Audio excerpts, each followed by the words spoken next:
Welcome back to Cocktails with the Queens. Now we're going to talk to Judge Greg Mathis about his new show on E! Mathis Family Value Matters, and the importance of changing how the Black family is seen in the media. But first, let's take a look at a clip from his show. When the roll comes off, I'm just another sucker. All right. Uh-oh. Yeah. Looking like a star. For the first time in 15 years, the kids are all back in the same city. Hey, look at that. It's great to have everyone home. Let's bring my coffee, please. Uh-oh. There we go. I didn't invite you here. They hit on my friends. Makeup sex is the best sex. I'm the prettiest. Please welcome Emmy Award winner Judge Greg Mathis. Hey, ladies. Welcome. My favorite queens. It's so good to enjoy a friendship with all you ladies. That's what makes this interview special. That's right. What's up, Midwester? Yeah. That's right. Chicago, Detroit, and in that town in the house. Okay, Midwest does it best. Claudia, where you from originally? Okay, I feel left out. I'm from Rhode Island, but I did go to college in Cleveland, Ohio, so I'm in the Midwest too. Okay. Good enough. All right, Judge, we're super excited to have you here. We all adore you and know you in some capacity. And the fans, when we posted that you're going to be on the show, it's like everyone was super excited. So I mean, you're so unique. So let's just go ahead and get into it. First of all, congratulations on receiving your star on the Hollywood Walk of Fame. What was that moment like for you? Yeah, well, it meant a lot for me as relates to my grandchildren and the future great-grandchildren, etc. They'll be able to know and show their friends. So it wasn't a real big deal for me until I saw Charlie Chapman's star a couple of stars down. And I said, how long has this been here? It said since 1922. Wow. So I did the math. I said, that's 100 years. I'm going to be on 100 years? They said, yeah. That's when it hit me. All right. Wow. So no, it's a great honor to have that type of legacy to leave for my children, my grandchildren, and my great-grandchildren. They say I got 100 years at least, right? Wow. That's right. So now that's the honor. Judge Mathis, how has everything that you have gone through in your life and career prepared you for a moment like that? 100 years right next to you, like in the way that hits you. Did you have like a flashback of all of the things and the moments in your life and career that have led you to that moment? It's interesting that you would ask that question. It's the first time I've been asked that, and I think you're hitting it on the head in the sense that it did feel like a culmination of all my career achievements and, quite frankly, all my life achievements, but certainly as a career. And so it came full circle, and I began to recall the day I left jail and went and got my GED and went and was admitted to undergrad under affirmative action program. That's why we need to keep supporting affirmative action. And then going to law school and getting my law license and working. But then I thought about how they withheld my law license for 3 years, even after I had my record expunged. And so then I started thinking about how I beat them. I didn't beat everybody. I didn't took it and took y'all license and took it to another level. So those are the things that began to dawn on me. And so, yes, it's very gratifying to know, one, that I was able to do it. And secondly, I did it in light of a lot of obstacles. And a lot of those obstacles were placed in front of me by folks who don't want us to get where we want to be. Amen. I think you know what I mean. Amen. Yes. Well, Yes. Judge, just congratulations on receiving all of your well-deserved trophies. I mean, it's been a long time coming. You've been in the business for such a long time. Your show, has been cracking us up for, decades. I've been there for a lot of your accolades, from you winning your Emmy to the star. But now let's talk about this show with your family, because I think that was the one thing that when I hung out with you that day for the star, that we went back over to your beautiful home in Bel Air, and to see you with the family, with the kids, with your beautiful wife, with the grandkids, and just to see, I never knew you were such a wonderful family man. No. What's the goal of the show? What do you want America to see with the show? Well, first of all, you never knew I was such a chump. That's what you're trying to say. You're trying to say, Judge, I see how you talk tough and your kids, your family, they abuse you like you a chump. And you're right. They all got you wrapped around their finger for sure. Well, yeah. And so what we tried to do with the show, however, is show that all Black families in America aren't broken.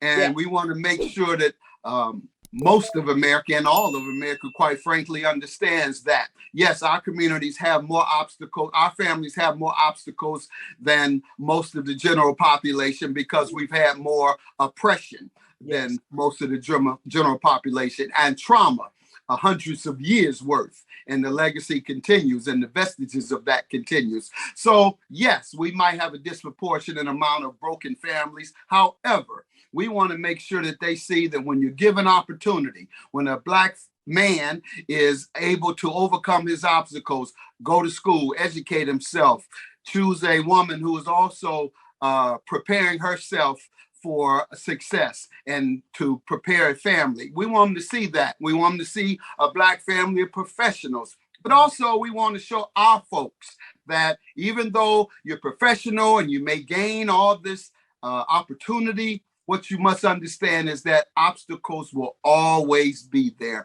Each and every one of my family members has life obstacles that we struggle with every day. I'm not telling y'all mine, but y'all have seen, y'all have seen this. My daughter suffers from depression, flunked the bar 5 times as a result of a learning disorder. However, she's a leading advocate in mental health, renowned to become a lawyer and a prosecutor, where she set up a second chance program in Washington, D.C. or in nearby county. And as her dad went through a second chance program like her dad went through, which gave me a lot of confidence knowing that I did a good job and as an example. Then my other son, as we know, a member of the LGBTQ community who faces discrimination and injustice all the time. And so we all have obstacles, my other children. And the fact is, we want Black America to know that we all have obstacles. I don't know how much money you have, how little money you have. We all have personal obstacles we have to work to overcome. And you do that by coming together and joining, putting that love together in the family and fighting back together. Yes. Well, I want to tap into that because, first of all, I did not even know that you had a reality show. I had to look up and say, wait a minute, is this something? Oh, and I clicked on there. But what a wonderful surprise, because one thing about you, I know you are real, and real recognize real. And when someone has been through as much as you've been through, I'm apt to listen more to someone that has had some challenges and has been there, done that can school me on something. You can't really school me on some things that you've been the top of your class all your life, and you come from this kind of family and this kind of lineage, and it's almost like I ain't got that kind of chance, But for you, thank you for being you. Thank you for being honest. Thank you for wanting to show the Black family in a light that is not always just 100% positive, that we got some challenges too. So I'm saying all of that to say, my question is this. I know one of your episodes, your son, Greg Mathis Jr. had talked about the challenges of coming out and being gay. We have a clip. I want to look at that real quick. If somebody at work say, "Yeah, and you gay?" What would you say? I said no. Really? As accepting as you all have been, the reality is that there's people who would hate us for that. Hate me, hate you. These Black men can't run their households and raising weak sons, and it's that connotation of how it impacts you. Wow. Beautiful clip. Yep, absolutely. I wanted our audience to see that, because my question is, how do you feel that conversation affected you as a father? Yeah, first, it angered me, and I get angry every time I see it, because what it says to me is that the discrimination and injustice put upon the LGBTQ communities, and in this instance, my son, personalizing it, it says to me that my son denied who he was for many years to protect my career. I didn't know that. he came out to us when he was a teenager. We've known he was gay since he was a teenager. And now he's in his 30s. He went to college, then went to Washington, D.C. and worked for 11 years. Washington, D.C. being a gay-friendly town. And so I thought, my son is finally living his life. He worked for the U.S. Senate, a senior advisor to United States Senator John Warner. So I'm so proud and happy and thinking that he's happy and loving his life. And then he tells me that his colleagues at work and many of his friends did not know he was gay. And it was because he didn't know how my fans would react. And I'm ready to get with somebody. I'm listening as close as I can to every radio show. You better not try with Judge. You better not. I ain't playing no games. Judge, speaking of not playing games, I saw this clip of you the other day, and it was really powerful, like everything you do. You said that Black men during the Black Lives Matter protest, women in the LGBTQ community was at the front lines of the protest, which I've been at a lot of myself. I've seen a lot of us there, and you called it out. You said brothers at the time, Black men were busy killing each other at alarming rates. Can you talk a little bit about that real quick? Because I'm certainly. And let me start by saying I'm not afraid to say those type of things because what are you gonna do if thugs want to get at me for saying it? All right, I'm all right with that. I know how to handle that, and so I'm not really bothered by things that others would be scared to say. So I'm saying I think what a lot of sisters feel and a lot of brothers feel, and that is we are not protecting our community as we should. And the backbone of our community has always been Black women throughout our sojourn in America. And that is the case now.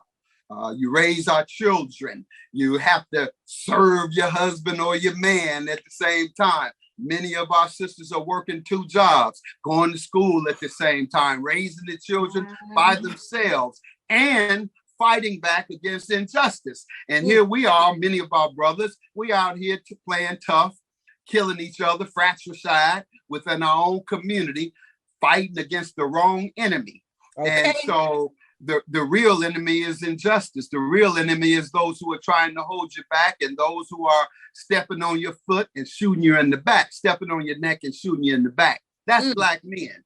And it disappointed me so much during the election. That's what disappointed me, is when Stacey Abrams and many of the sisters who led the charge to elect the Democratic administration that we have now, who hasn't done totally right by us, by the way, but doing their best, doing something.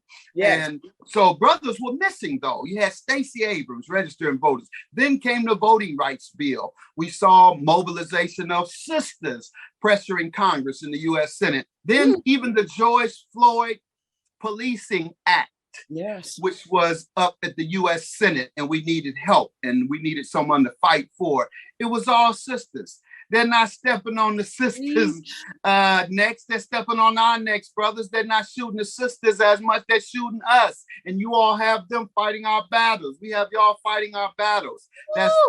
That's cowardice, and it's unfair to you all. And so I'm not a coward, and I'm calling all these brothers who are not standing next to their sister, fighting for their sister and their family and the woman, then you are a coward, period. You can get mad. You can do whatever you want to do. My address, 1962 Stradella, Bel Air. I'll be there. Come right by. He said, John. That's the real address. So we got a problem. We can talk about it right there. We can reason together. We can do whatever you want. You can come there and talk about my gay son, or you can come there and talk about what I said about Black punks who won't stand up with their women. We can talk about all of that.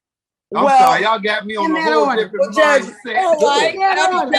You know what, Judge? People think when they see you on TV and when you be checking people in the courtroom, they think, oh, that must be an act. No, y'all, what y'all see is what you get. This man, Black man. He is ma'am and sir. You know. I would never go on. I would never go on your show if I'd have my case trumped tight. Because if you have sniffed, first of all, if you have even sniffed crack or been around someone that did crack, 10 years ago, he gonna smell the crack residue on you. No in question the corner. about it. You a crackhead. Your mama a crackhead. I smell crack. And you are always right. Before we let you go, I always wondered about this, Judge Mathis. I don't want to ask you when we interviewed you before. How do you have such a good crack radar? Now, I want to tell you all, this is the first ever in 25 years, exclusive, because of my girls, and because of you ladies. I love y'all so much. Exclusive. I lived in a crack house for about 2 years. How about that?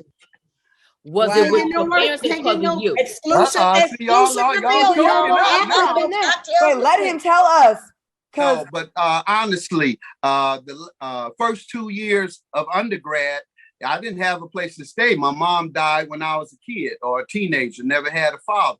So when I got in college, I didn't have places to stay. I couldn't afford on-campus monies. I couldn't afford the on-campus dorm money that it cost. So I stayed with some family members, and yes, they were selling crack, and the crack addicts were coming in doing their thing. I was used to that type of life. Wasn't nothing new. So it wasn't nothing strange to me. It was nothing that was shocking. So in that vein, I've seen about 500 crackheads directly doing their thing, and probably met another 1,000. So no, I know it because it's been, unfortunately, my reality growing up in the conditions that I did. And I have not left my folks behind. They come with me. I come to and those that don't come with me, I go to them.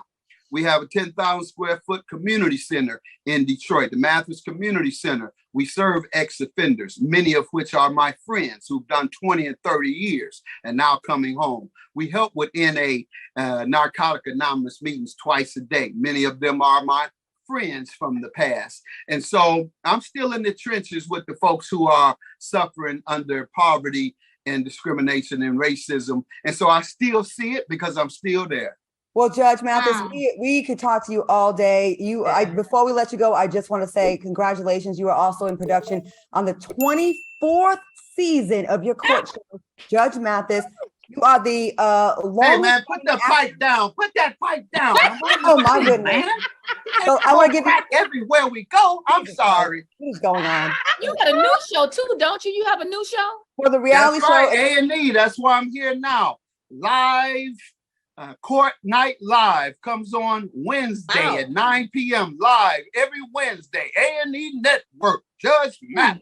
Judge Court Mathis. Night Live. In 24 years, the longest running African-American male host on television. We want to give you your appropriate flowers. You are taking over. And I love that a strong Black man like yourself is showing a Black family, because they seem to not let us have that anymore. And you are strongly and loudly and proudly representing for us. We need your show.